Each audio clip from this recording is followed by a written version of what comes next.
Hi everyone. So it has been a while since I messed with Logic. I haven't been here for a while, both on YouTube and in Logic. But today I was messing around with some feedback ideas and I thought I want to show you this. I know I have done some videos about this before, but some things are so good you might want to make 2 videos about them, like saw waves or feedback. So in this project I have kind of a messy thing going on, but some of the ideas here involve using feedback. This reminded me of Massive. I remember back in the old days in Massive, what I used to really like was to take these insert effects and to use a delay in there. And with these insert effects, we could insert them, as the name implies, in anywhere in the chain. And this was actually kind of powerful. So you have 2 of them. And what I like to do always back in the I don't know, in the prehistoric times, was I used the insert effect 1 in the feedback loop, and then with the time I could create kind of unique tones. Because what happens with feedback is if we basically take the signal and we send it back to the origin, so it keeps looping over and over. It's the same thing when you are on a stage and you walk with the microphone to the guitar amp. Then the microphone is going to pick up or not the guitar amp, but just the amp. The microphone is going to pick up the amplified signal and it's going to send it back to the amplifier, and then it gets picked up by the microphone again, and then it keeps building in volume. It works the same way for a delay. So in Massive, we could do this sort of artificially, and then when you mess with the time between the original signal, which is the direct signal that you hear, that will be this one. If you mess with that timing, you get the difference of the original signal and the copy of the signal that gets sent through the feedback. So you get these kind of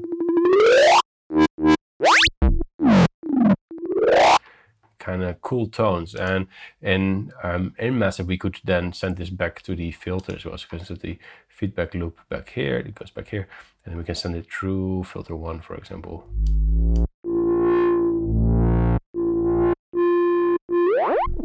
And then we can modulate this timing or the pitch here.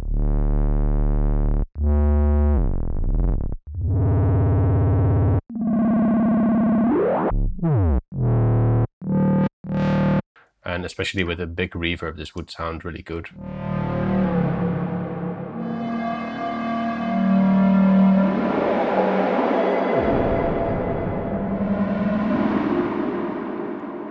So this, in effect, what you hear is this is a comb filter, right? The comb filter is just a delay, and we can vary the time, and this will result in new pitches. So the bigger the time delay, the lower the pitch.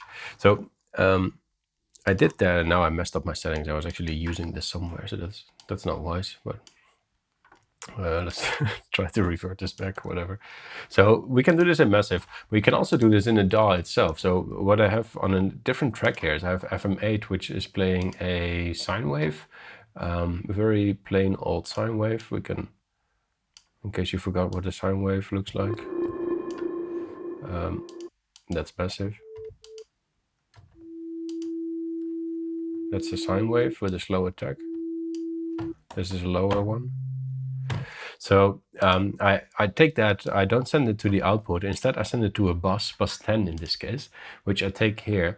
And then I send bus 10 to bus 11, which is right here. And on bus 11, I have an overdrive and I have a reverb. And then I send it back into bus 10, effectively creating a feedback loop. So our source goes to this bus 10. Bus 10 sends it to bus 11. And there we do some processing, and then this sends it back to bus 10. So now we're getting that feedback thing. Now things like reverbs and overdrives become very cool because they create the difference between the original and the feedback signal. And then simply to record this, I then send it back to bus 12. We don't need this. So the loop is source to a bus to another bus, back to the first bus. So I'm only sending it to 12 there so that I can record this, and this is the recorded result of that.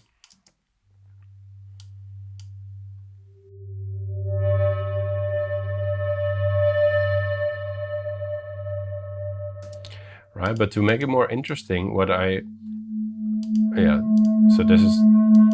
That's the problem with feedback, right? It keeps feedbacking, so we have to control it a little bit. But to create a melody here, I used then a Pro Q, and I create a very sharp resonant peak. We can make it a little bit more narrow to create a melody, because if we amplify a signal, especially if we do this before a distortion, so we have Pro Q3 here, and then we have I know we have Pro Q4 right now. That's exciting. But here we have 3 before a distortion, which drives it a little bit. Then we're going to get that melodic line, so to speak.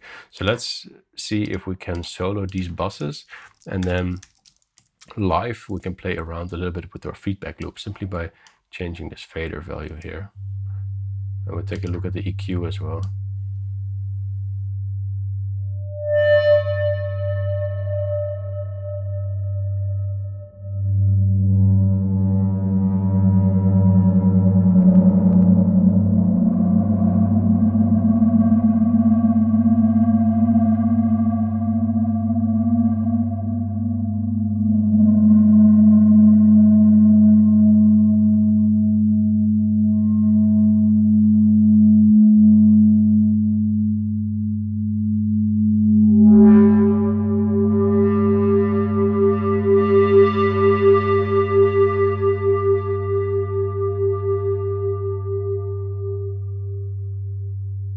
So you can hear here that it gets very chaotic in the.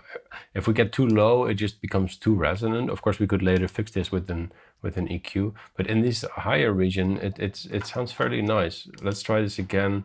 If we switch off the modulation for a second and we just try to do a manual control, it will be a little bit difficult, because as you can see, I'm controlling the volume fader to not make it too much, but also we still want to get a tone.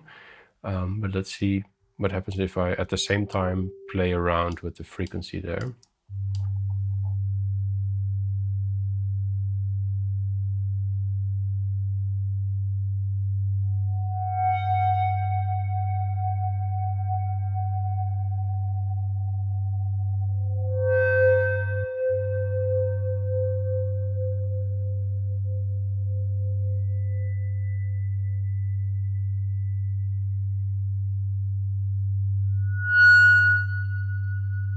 So you can see I go sort of back and forth there.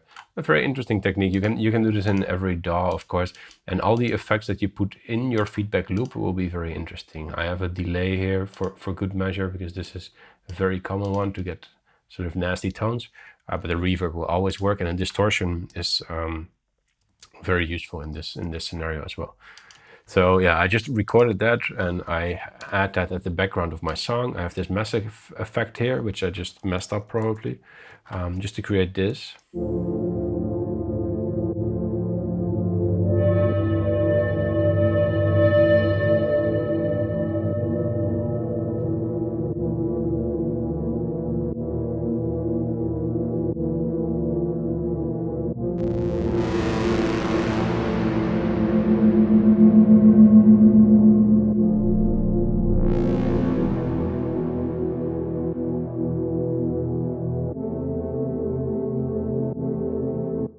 And then with this feedback, it's always nice to let it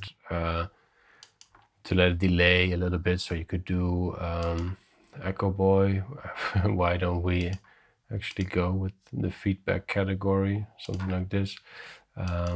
Another one of my favorite delays.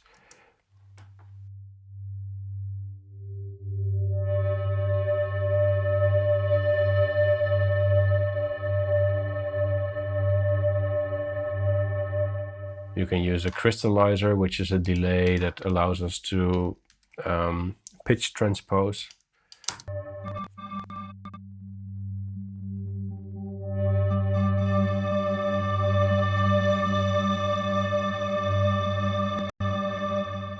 Another great reverb for feedback loop is Eventide's Black Hole, because it already has this sort of metallic sound.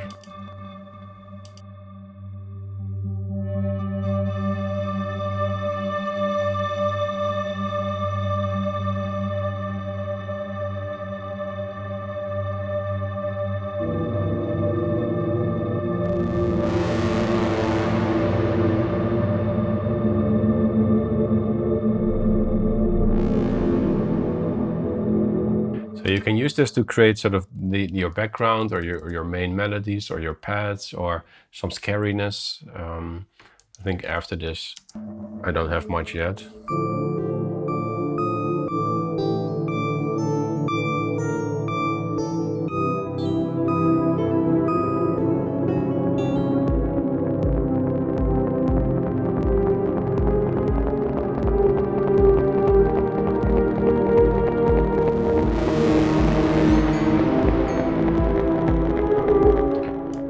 Okay, gets a little bit messy from there. One last thing I wanted to show you, since we're talking about feedback, it's not about me showing my completely unfinished songs.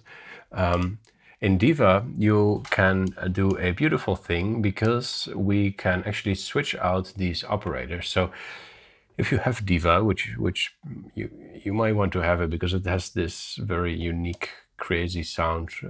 It's very different from most other stuff. It sounds very real. It's very CPU heavy, but it has depth. One thing you can do, which is weird because this is the most beautiful analog modeled synth out there, but you can actually switch the oscillators to digital. And if you do that, you also have this option to feedback, especially with some of the waves that we can choose here on the left.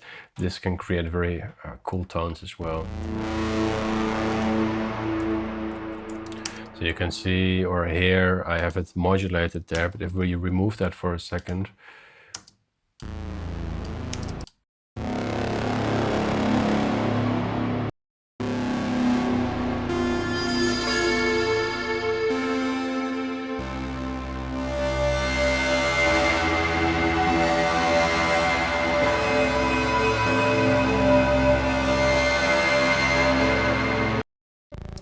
yeah.